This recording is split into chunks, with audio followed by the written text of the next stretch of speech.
Evo jedna improvizacija unboxinga. Stigao sam u Pariz i poručio sam da stigne nešto interesantno ovdje u hotel. I sad ću vam pokazati šta je to. To je ono što nas pitate godinama kada ćemo, a mi nemamo mogućnost da tako nešto uradimo. Jedan telefon koji je vama jako interesant.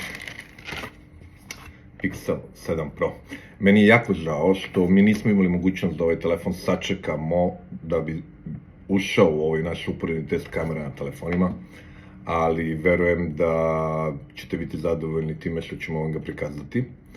I konačno recenzija Pixel Pro telefona na benchmarku. Sad ono što je interesantno jeste da je, ja sam ga naručio prethodne nedelje da stigne u hotel i tokom te promo akcije dobija se i Google Pixel Watch.